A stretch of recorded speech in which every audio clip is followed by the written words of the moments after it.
A pior inflação em 22 anos para o mês de fevereiro. Os receios de recessão econômica agora não são só exclusividades do Brasil e também atinge os Estados Unidos. Vamos entender hoje o que está acontecendo e como podemos nos posicionar diante deste cenário. Sejam todos bem-vindos, eu sou Léo Pivetta e estamos iniciando o Quanto Rende de março de 2025.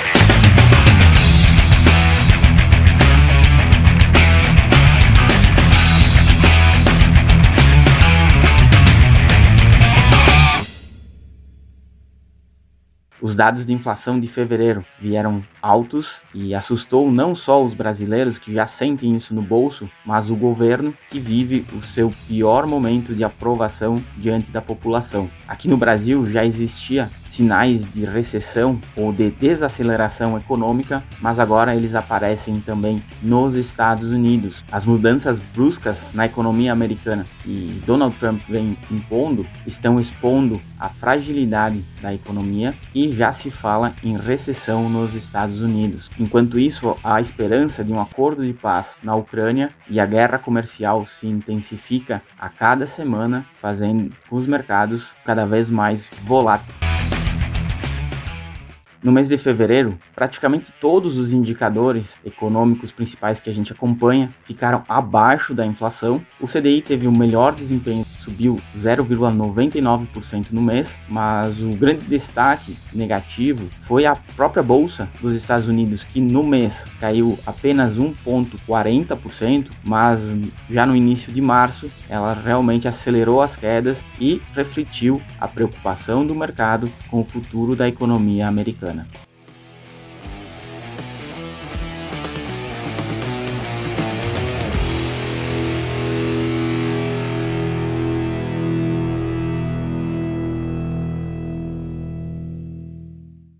O governo Trump segue pautando o cenário macro mundial e, embora haja opiniões divergentes, a realidade é que a agenda econômica que foi escolhida pelos americanos está sendo implantada com rigor e velocidade assombrosos que tem até confundido a própria mídia, que normalmente é anti-Trump. E os dados que estão vindo da economia americana mostram que o mercado de trabalho segue ainda forte, mas teve realmente um arrefecimento e a inflação, que em janeiro mostrou-se um pouco acima do esperado, já voltou a patamares aceitáveis. E olhando para esses dados, os investidores tentam ler quais serão os próximos passos do Fed na condução da política monetária dos Estados Unidos. E sem dúvidas, as barreiras tarifárias são o pano de fundo que mexem com todas as expectativas do mercado. Por isso, os movimentos das ações, né, do S&P 500 principalmente, têm sido abruptos e os investidores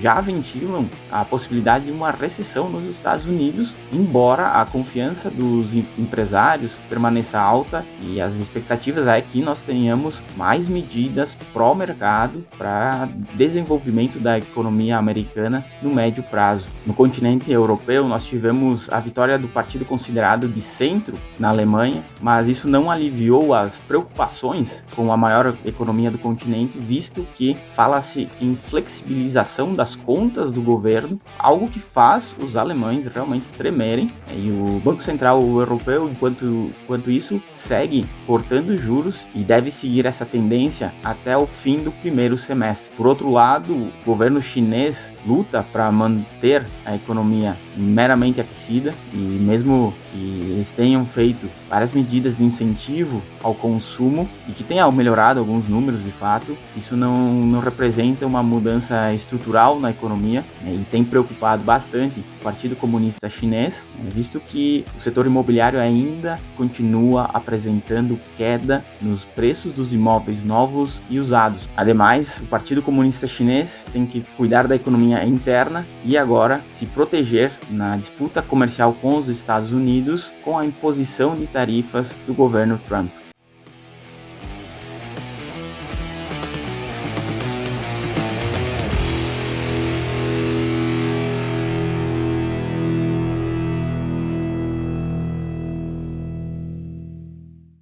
A Aqui no Brasil, seria bem fácil resumir a nossa situação. Nós estamos diante de uma tentativa de controle de preços e uma luta incessante para manter o nosso crescimento econômico. Mas não basta isso para nós entendermos o que de fato está acontecendo, porque nós estamos vendo um vendaval de informações e estes ventos sopram da política e vão até a economia. Sem sombra de dúvidas, a inflação dos alimentos é o grande catalisador dessa queda de popularidade atual do governo. Então, nós tivemos, por exemplo, em fevereiro, uma inflação de 1,3%. Os alimentos nos últimos 12 meses subiram 7% e os ovos de galinha apresentaram alta de 15,39% no mês de fevereiro. Então, realmente o brasileiro nota que o seu poder de compra vem caindo mês após mês e o governo, diante disso, anunciou até algumas medidas de redução de impostos de importação,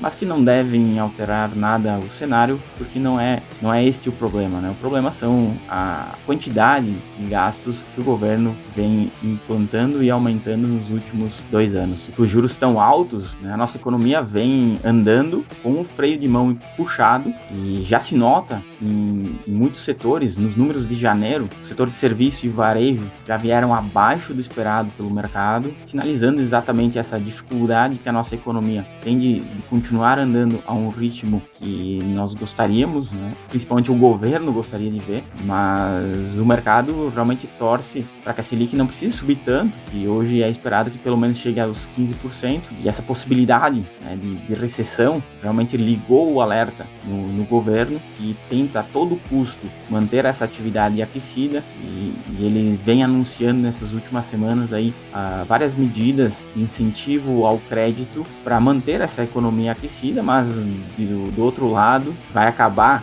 mantendo a inflação em um patamar mais elevado, que tende a diminuir a potência da política monetária, e aí então por isso que a gente vê os membros da equipe econômica acuados, muitos sumiram do mapa, e esse é o cenário atual do Brasil.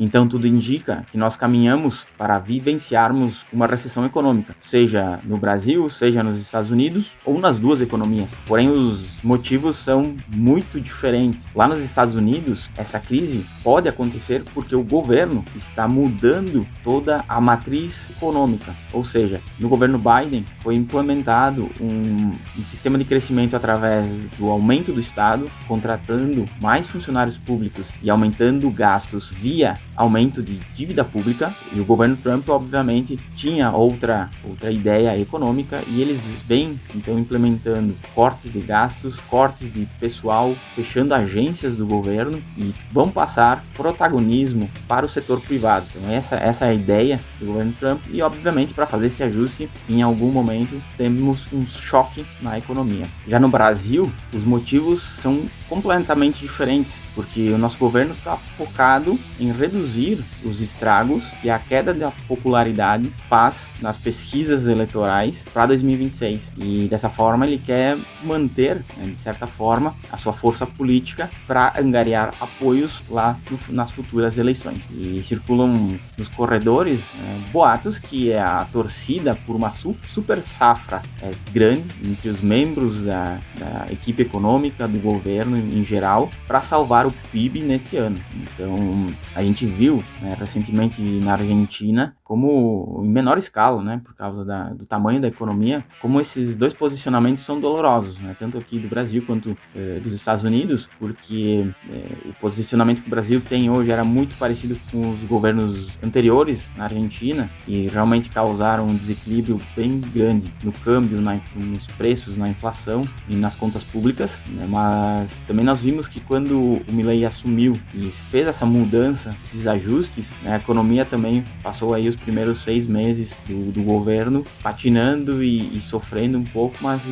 já se vê, né, a melhora da economia argentina. Outro detalhe curioso é o que não se vê nas manchetes, que antes o Galípolo estava sempre falando, dando entrevista, participando de eventos, faz algum tempo que ele sumiu, né? Nada diz e pouco é mencionado na imprensa, pelos membros do governo, e realmente essa descrição dele dele nesse primeiro momento faz surgir alguns boatos, algumas especulações, principalmente em relação à próxima reunião do Copom, que acontece agora dia 18 de março. Pode ser que a autoridade monetária sinalize um possível fim do aumento de juros ou que pelo menos não estabeleça nenhum guidance de alta, e isso pode influenciar muito o mercado de juros, né? E os juros futuros podem de certa forma cair a depender de como será esse posicionamento. Mas claro que tudo isso são especulações, mas especulações que emergem exatamente da posicionamento do novo presidente do Banco Central. Outro dia eu estava no mercado fazendo algumas compras, e eu vi duas mulheres conversando e elas disseram assim: pô, o dinheiro não vale mais nada. Esse me parece que é o sentimento que, mesmo sem nenhum conhecimento especializado, a população brasileira tem tido com essa inflação dos alimentos, que realmente tem preocupado os brasileiros, e a inflação dos alimentos começou a preocupar o governo, mas porque houve um reflexo na popularidade dele nas pesquisas, e se somarmos isso ao fantasma de recessão que assombra os empresários e agora os políticos, poderíamos ver o país no segundo semestre em uma situação bem difícil, onde nós teríamos inflação alta, juros altos e uma recessão econômica. A única coisa que ainda sustenta a economia do país e deixa nós um pouco melhor posicionados é que nós vivemos hoje o menor índice de desemprego da história, mas também é em função que nós temos cada vez mais brasileiros recebendo os benefícios do governo, que é um reflexo dos gastos que ele mesmo impôs nesses últimos meses. Contudo, para o investidor brasileiro, essa perspectiva de recessão e talvez uma queda de juros ali na frente mais rápida, ou que os juros não vá subir tanto quanto esperado, melhora o ambiente brasileiro para os investimentos, e por isso, e por fatores externos, obviamente, também, o real é a moeda que mais se valoriza entre os países emergentes no ano.